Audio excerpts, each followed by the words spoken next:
अस्सलाम वालेकुम फ्रेंड्स। आज हम इस वेबसाइट के बारे में रिव्यू करेंगे कि ये कैसे क्या क्या चीज़ें हैं इसमें। तो ये वेबसाइट का पहला ओवरव्यू है। वहाँ पे ये सिंपल सी बनाई हुई है।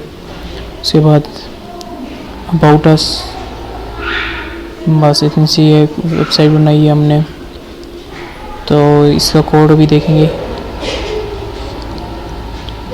चलो इसका कोड देख लेते हैं। सबसे पहले इंडेक्स पेज देख लेते हैं इसका।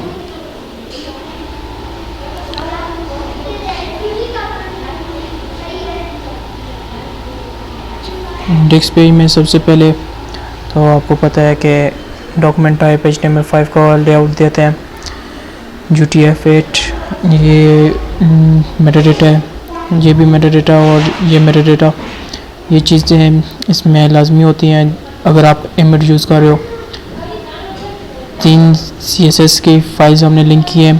पहली बूटस्ट्रैप, उसके बाद फिर बूटस्ट्रैप की मिनिमाइज फॉर्म, उसके बाद हमने इंडेक्स इस पेज के लिए हमने CSS जो हम लोग खुद करते हैं करेंगे और इंशाल्लाह तो वो इसमें हम फाइल में सेव करते हैं। इन तीनों का रिलेशन कर दिया है। ये इसका टाइटल है, इसमें हम क्लिक कर देते हैं। उसके बाद बॉडी हमारी यहाँ से स्टार्ट हो जाती है। यहाँ पर हम मैं कमेंट भी कर देता हूँ, बॉडी स्टार्ट्स। उसके बाद हमारा हेडर यहाँ से स्टार्ट होता है। उसके बाद हमारे यहाँ पे एक नेव बार स्टार्ट होती है। नेविगेशन बार में इधर नेव बार नेविगेशन बार लिख देता हूँ। उसके बाद हम लोग सबसे पहले एक क्लिनिक के नाम के लिए जो ये देख रहे हैं आप, इसको डिफाइन करते हैं एंकर टैग में। इसको क्लास देते हैं नेव बार ब्रांड। आप देख रहे हो कि ये इससे ज़रा सा कैपिटल लिखा हुआ आ रहा है और ये स्मॉल आ रहा है और ये थोड़ा सा डार्क कलर है। तो उसके लिए इसकी क्लास है बूटस्ट्रैप की नेव बार ब्रांड। उसके बाद हमने यहाँ पर इसका लिंक दिया हुआ है क्योंकि ये एक ऑफलाइन वेबसाइट है तो हम लोग इसको यहीं पर लिंक कर रहे हैं, रिलेशनल लिंक। तो ये सेम जगह पर ही हम लोग जाना चाहते हैं, सेम फाइल को, तो हमने सेम फाइल का नेम लिख दिया। तो उसके बाद नेक्स्ट है हमारे पास बटन। तो ये बटन सिंपल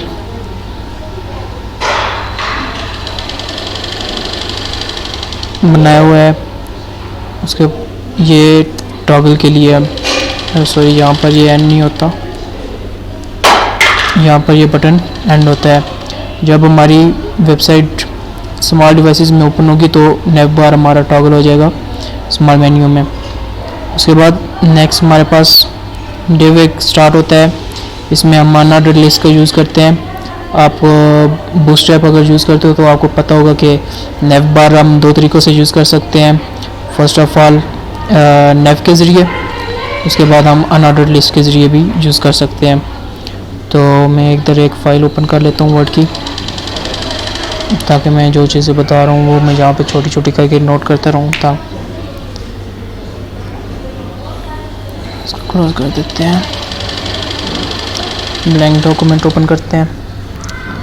तो फर्स्ट ये है कि आपको बूटस्ट्रैप चाहिए। मैंने बूटस्ट्रैप वर्जन 4 यूज़ कर रहा हूँ। मैंने बूटस्ट्रैप की लिंक कर दी है। उसके बाद मैंने आपको बताया हेडर। तो कुछ टिप्स मैं दे देता हूँ। आप लेआउट के बारे में तो आपको पता ही होगा कि वेबसाइट के लेआउट होता है। उसके लिए आप सबसे पहले नेक्स्ट बटन टॉगल के लिए हमने यूज़ किया। ये बटन टॉगल के लिए हम लोग ये क्लासेस वगैरह यूज़ करते हैं। तो उसके बाद मैं आपको बता रहा था कि नेव बार, नेविगेशन बार हम 2 तरीके से यूज़ करते हैं ज़्यादा। तो सबसे पहले तो हम लोग नेव टैग के यूज़ करते हैं, उसके बाद हम लोग यूएल यानी अनऑर्डर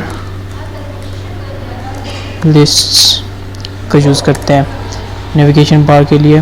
तो मैं इसे थोड़ा सा बोल्ड करके इसका साइज इंक्रीज कर देता हूँ। तो ये चीज़ें यूज़ करते हैं। तो इसके बाद हम नेक्स्ट मूव करते हैं।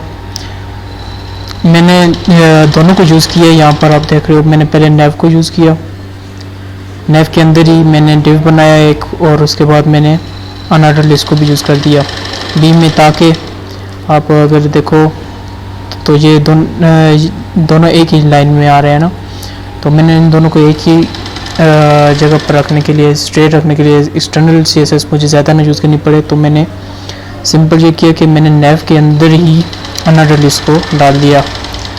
तो नेव लिस्ट के अंदर ये आप देख रहे हो, सबसे पहले तो मैंने एक डिव बनाया है। डिव यहाँ से यहाँ तक मेरी अनऑर्डर लिस्ट वाली नेविगेशन बार को रखने के लिए। तो ये भी कोलैप्स होता है, कोलैप्स के बिहेवियर इसमें है। यहाँ पर आप हमने यहाँ ऊपर भी कोलैप्स टॉगल के लिए यूज़ किया था। तो यहाँ पर हमने फिर इसको डिव को कोलैप्स करने के लिए, जब ये कोलैप्स होगा तो इसका जो हमारे पास आता है आइकन, ये आइकन ऐसे आएगा। यहाँ पर ब्रांड नेम के बाद आइकन आएगा, और ये सारा जो डिव है हमने बनाया हुआ, ये सारा उस पर क्लिक करने के बाद, आइकन के ऊपर क्लिक करने के बाद ये डिव ओपन होगा।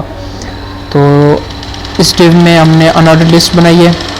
तो ये हमारी अनऑर्डर लिस्ट है, ये हमारा फर्स्ट लिस्ट आइटम है, ये हमारा सेकंड लिस्ट आइटम है, और ये हमारा थर्ड लिस्ट आइटम है। फर्स्ट होम, तो होम आपको लिंक का आपको पता है कि हम लोग एंकर टैग यूज़ करते हैं ए। उसके बाद हमने स्पेन एक यूज़ किया और इसको करंट रखने के लिए। ये सिंपल हमने नेव आइटम CSS की क्लास है, तो हमने ये यूज़ किया। और इसके बाद हमने एक डेड लिंक इसे बनाया हुआ है, फीचर्स को हमने अबाउट अस हमने एक पेज बनाया हुआ है, यहाँ पर आप देख रहे हो। इसके साथ ही इंडेक्स के साथ ही हमने एक अबाउट के साथ, नेम के साथ हमने पेज बनाया हुआ है। तो उसको यहाँ पर लिंक किया हुआ है हमने। तो उसके बाद हमारे डिव यहाँ पर क्लोज होता है। उसके बाद हमारा नेविगेशन बार यहाँ पर एंड होता है।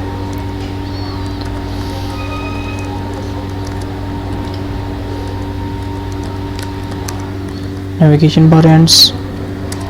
उसके बाद मैं यहाँ पर लिख देता हूँ एंड्स।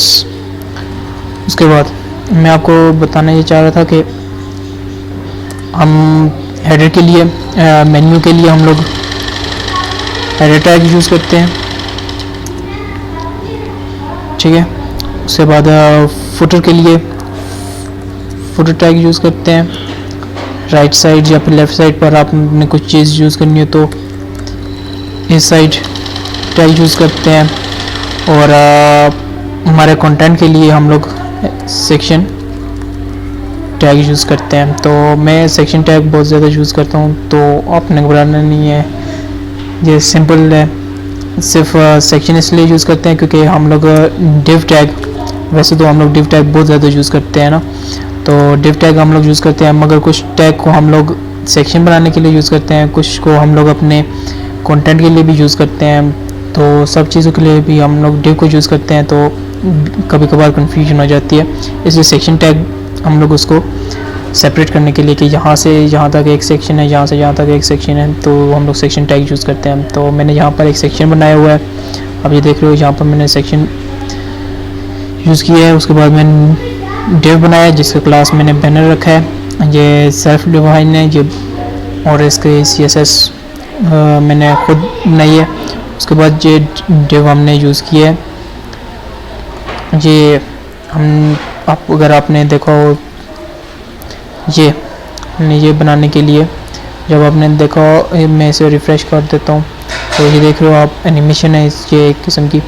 इसके लिए हमने जावास्क्रिप्ट और CSS 3 हमने यूज़ किया है। तो मैं इसे सिंपल से एक्सप्लेन करता हूँ। CSS अभी नहीं, मैं सबसे पहले आपको इसका स्ट्रक्चर बता देता हूँ। तो ये हमने टाइटल के नाम से एक डिव बनाया है। चले मैं यहाँ पर ऐसे करता हूँ, यहाँ पर न्यू सेक्शन हमारा यहाँ से स्टार्ट हो रहा है। मैं इसे बैनर भी कह देता हूँ। हमारा जो मेन बैनर है, ये इमेज आप देख रहे हो और ये बीच में टेक्स्ट है हमारा। तो उसके बाद हमने एक बैकग्राउंड के लिए हमने डिव बनाया हुआ है, डिव फॉर बैकग्राउंड यूज़ कर देता हूँ। यहाँ पर मैं इसे कर दूँ। आगे ये कंप्लीट हमने डिव बनाया है। उसके बाद हमने डिव बनाते हैं, ये पेरेंट ग्रैंड पेरेंट में कह देता हूँ इसे।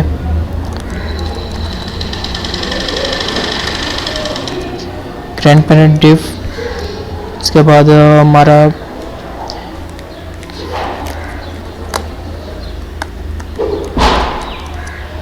Parent div. इसके बाद हमारा चाइल्ड डिव। तो ये इसको मैं थोड़ा सा अरेंज कर देता हूँ, फॉर्मेट कर देते हैं। अभी ये थोड़ा अच्छा लग रहा है। तो यहाँ से हमारा न्यू सेक्शन शुरू होता है। सेक्शन टैग के अंदर हमारा पहले बैकग्राउंड टैग मैंने से ग्रेट ग्रैंड पेरेंट इसलिए नहीं कहा क्योंकि इसके CSS में हम जब इसकी इमेज सेट करते हैं तो आप लोगों को कन्फ्यूजन होगी। वैसे में ये हमने यूज़ कर ली है, तो डिव सेक्शन अगर हम यूज़ ना करें तो भी कोई फ़र्क नहीं पड़ता। यूज़ किया है तो भी हमारे लिए एक प्लस पॉइंट है कि हमने एक सेक्शन बनाया। तो हमें अगर नेक्स्ट टाइम अगर हम अपने कोड को अगर हमारी जगह कोई और भी पढ़े तो उसे भी समझ आ जाएगी कि सेक्शन टैग यूज़ किया है, तो यहाँ पर कुछ और एक्स्ट्रा चीज़ है, यहाँ पर कुछ अलग चीज़ है, तो ये एक पूरा सेक्शन है। उसके बाद हमने यहाँ पर जो यूज़ किया है डिव फॉर बैकग्राउंड, ये बैकग्राउंड की इमेज के लिए है। उसके बाद ये यहाँ से चले मैं इसको सिंपली यहाँ से ये टैग हमारा ये हाईलाइट हो गया। इसके अंदर जितना भी कोड ये डिव बने हुए हैं, तो ये हमारे जो एनिमेशन है, ये इस पर जो एनिमेशंस बनाने के लिए हमने ये यूज़ किए हैं। तो इसके बाद यहाँ पर आ जाते हैं। सबसे पहले चाइल्ड डिव यहाँ पर क्लोज होता है।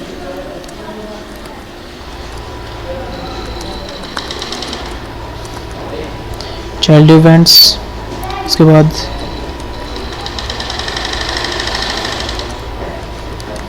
Div ends.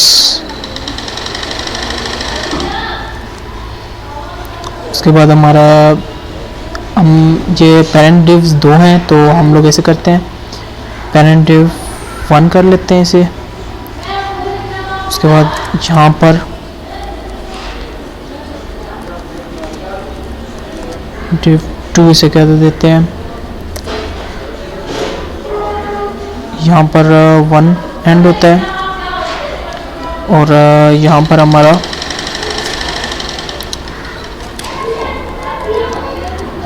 Parent div 2 ends. तो उसके बाद हमारा यहाँ पर ग्रैंड पेरेंट डिव एंड्स। उसके बाद हमारा ये तो आपको पता याद आ गया होगा कि हमने डिव फॉर बैकग्राउंड एक बनाया हुआ था सेक्शन के बाद। ये इसके बाद सेक्शन होना चाहिए, ये लास्ट डिव है तो ज़ाहिर बात है बैकग्राउंड के लिए होगा डिव फॉर बैकग्राउंड एंड्स। तो ये था। भी इसको थोड़ा सा ऐसा करते हैं, फॉर्मेट चूज़ करते हैं। यहाँ से हमारा सेक्शन शुरू होता है। Sorry, div for background. तो फर्स्ट ऑफ ऑल हमारा डिव ये है। उसके बाद हमारा नेक्स्ट डिव है ये। उसके बाद पेरेंट डिव 1 हमारा यहाँ से लेके यहाँ तक चले। उसके बाद पेरेंट डिव 2 यहाँ से लेके यहाँ तक हमारे पास है।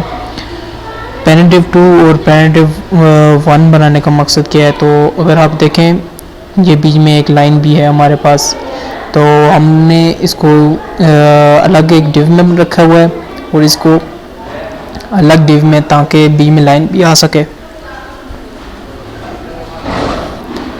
वैसे में हम और भी बहुत कुछ CSS की मदद से हम लोग एक लाइन बना सकते थे एक्स्ट्रा एक ही डिव में इन्हें रख कर, मगर हमें ज़्यादा शॉर्ट कम करना है, सिंपल सा हमने प्रोजेक्ट बनाना है, ज़्यादा लेंथी CSS HTML को हम यूज़ नहीं कर रहे, तो हमने इसलिए डिव का साथ लिया है।